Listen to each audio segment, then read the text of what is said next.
Hello everybody and welcome to another edition of my Business Success Tips. Today I'm interviewing someone called Lucy Czakan, who is a very good friend and business collaborator of mine.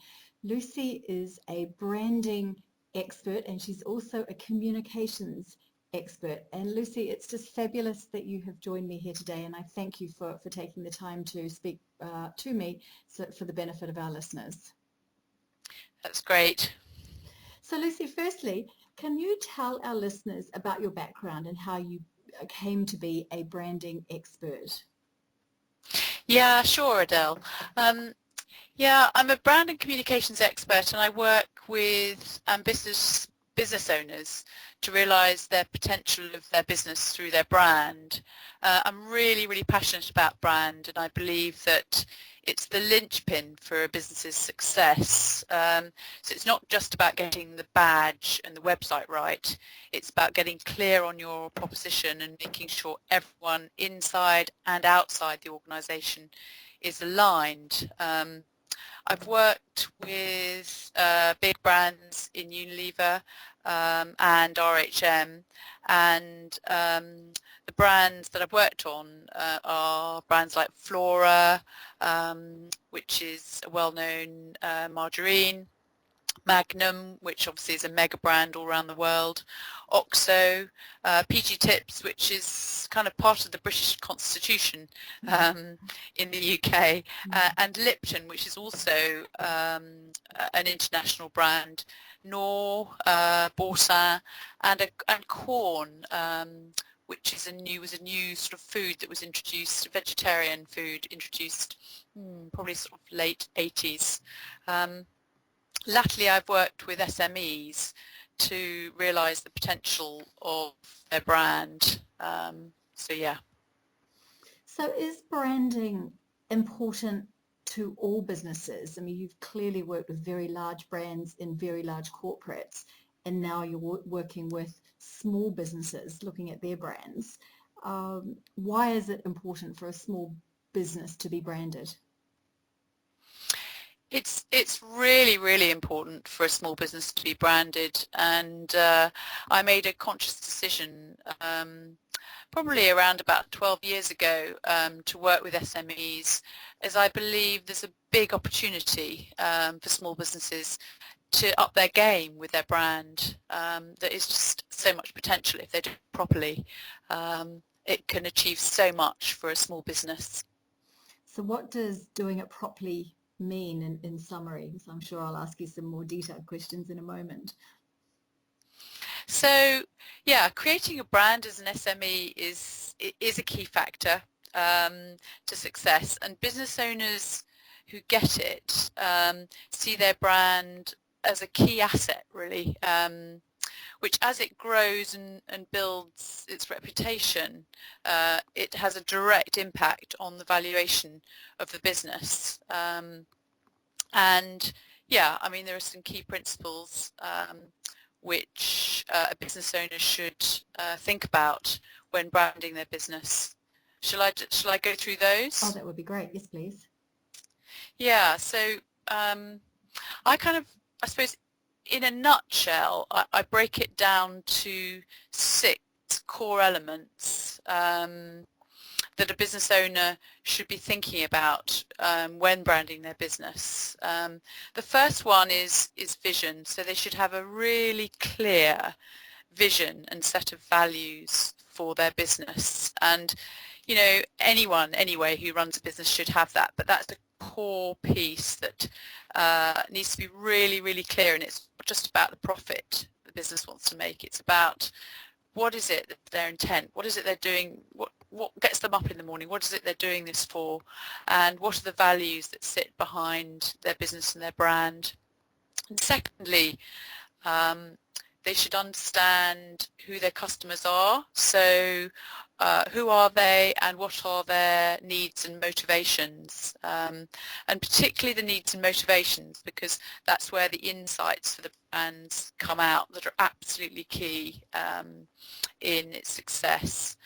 The third thing is the proposition, and this is a big piece that's quite important. But the key is to have a clear and focused proposition, i.e. what is your market, what is your service, how would you describe how you service your clients, what's the product, and what's the price that you're selling at in the market. Is it premium? Is it, economy price? Where does it sit?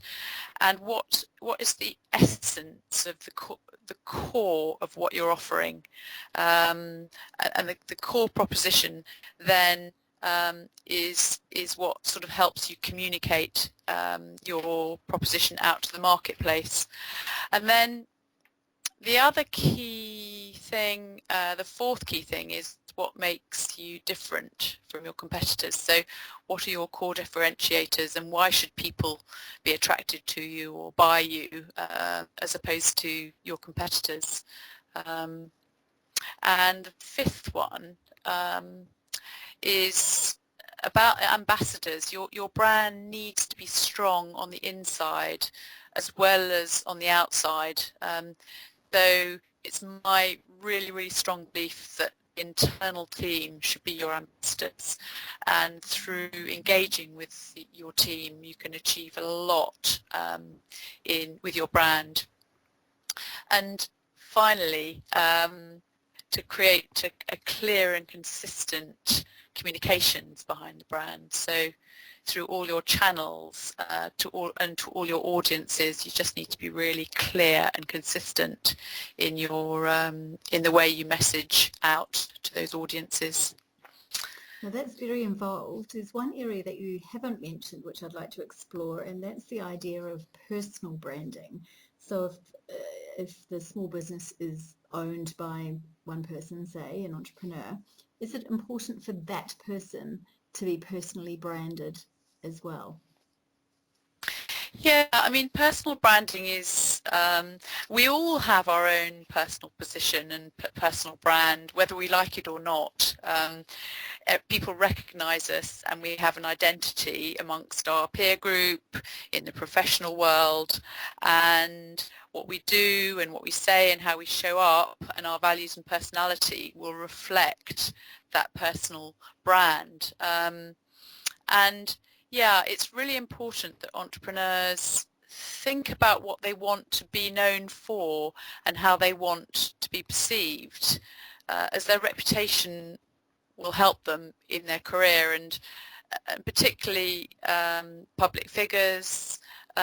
They will have thought quite carefully about how they want to be perceived, and how they in the minds of the audiences, and how they want to be known or famous, what they want to be famous for, and their reputation will be built around that.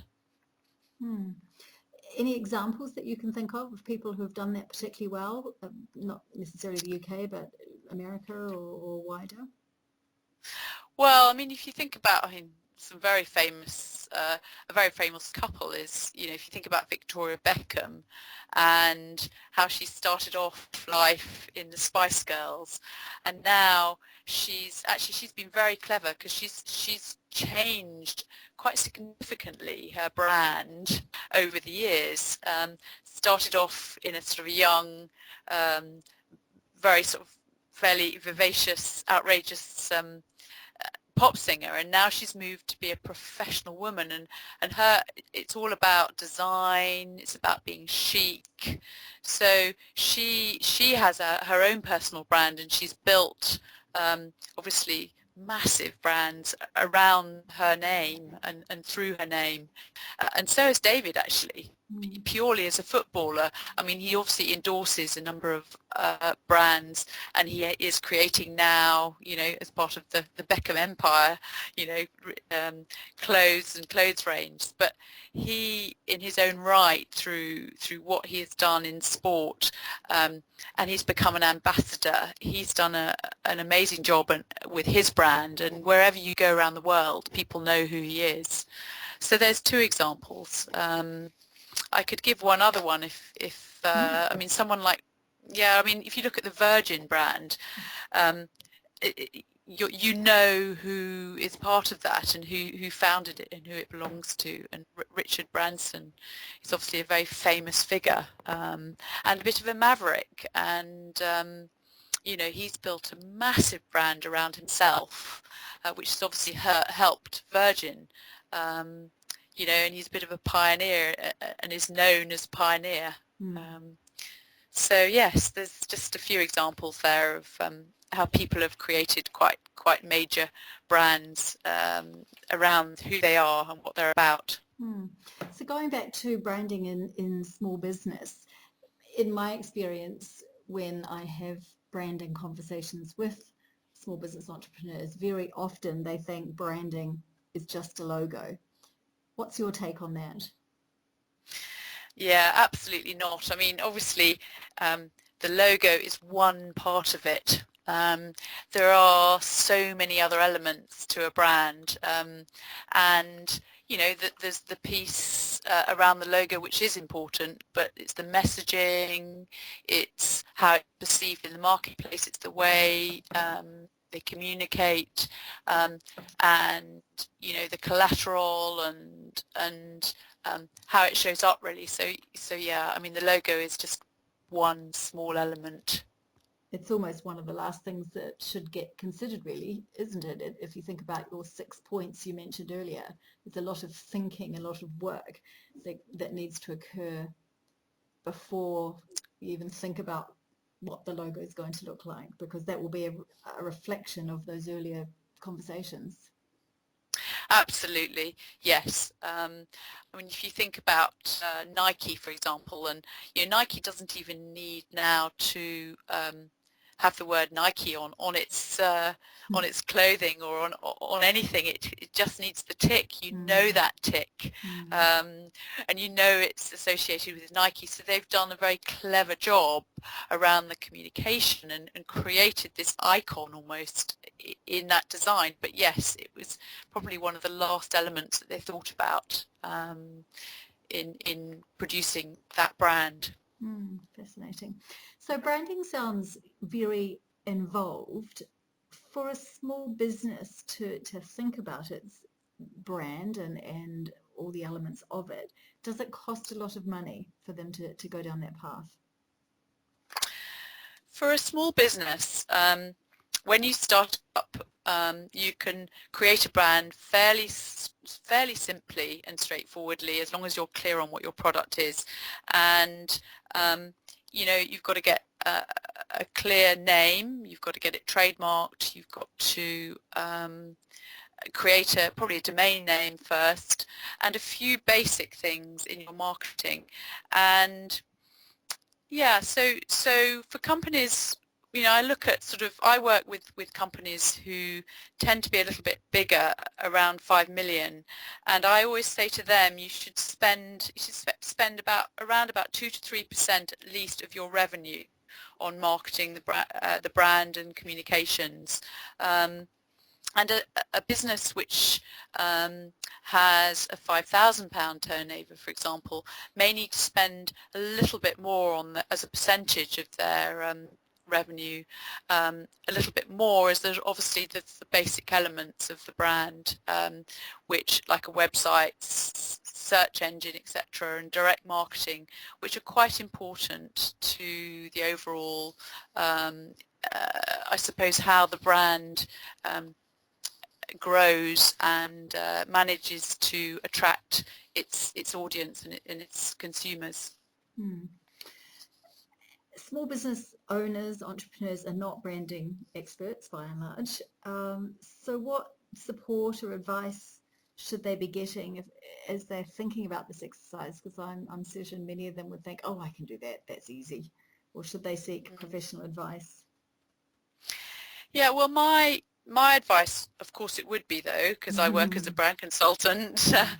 But I mean, there are a lot of brand consultants out there, and I think I would say to them, talk to other entrepreneurs who have created brands and ask them how did they do it and who would they recommend, because my business grows on reputation, and I am, I grow through being recommended, and I think it's really, really important that they find someone to work with who understands brand and has experience of brand. You can save actually a lot of money in the long run, because you can just get through a process fairly quickly and get out the other end and be really clear. Whereas if you try and do it on your own, I think you're not necessarily going to do as good a job. The other thing that I'm aware of, certainly in the area where I operate my business from in Buckinghamshire, there are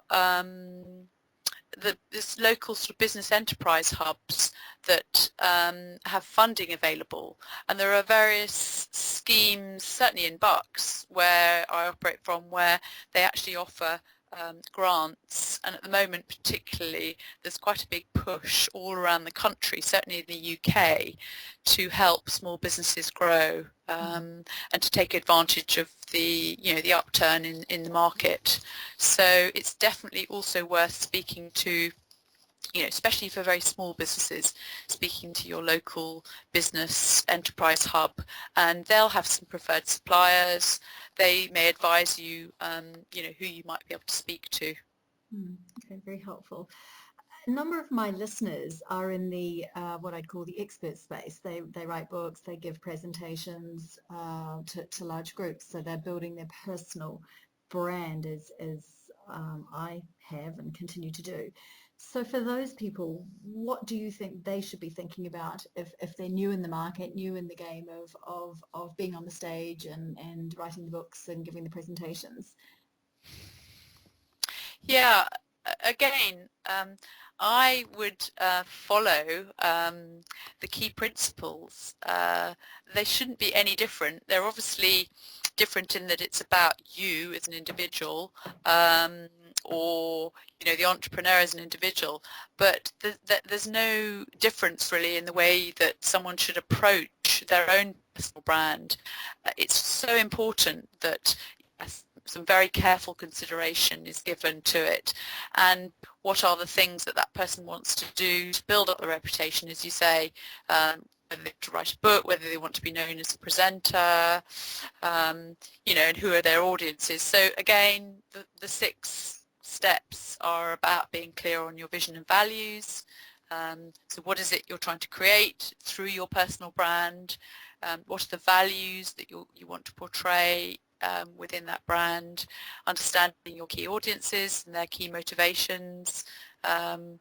Getting clear on your proposition. What is it, what is your message? If you're going to write a book, what is it you're going to write about, and as a result of that, what do you want to be known for, to stand out in the marketplace, and what makes you different. So if you're writing a book on, I don't know, leadership or brand even, what's your message? How is your message different to other people's? And you've got to be able to attract people to yourself in order to build reputation. And I think the 5th one is about being confident in yourself. So I talk about being strong on the inside and on the outside.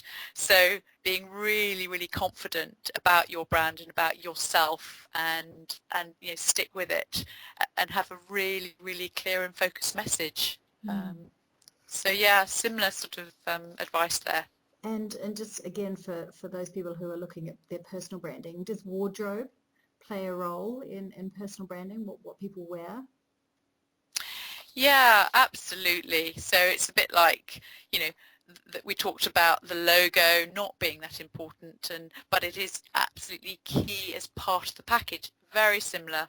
So what someone wears and how they show up, and what they look like, it is all part of the branding, and people will remember you for how you look.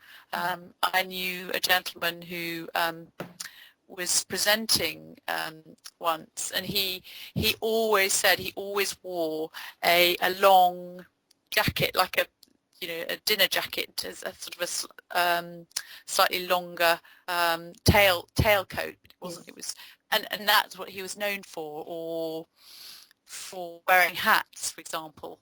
I know, Adèle, I've known you, and you're well known for wearing lovely hats. Yes. um, Yes. and you stand out. You stand out for that.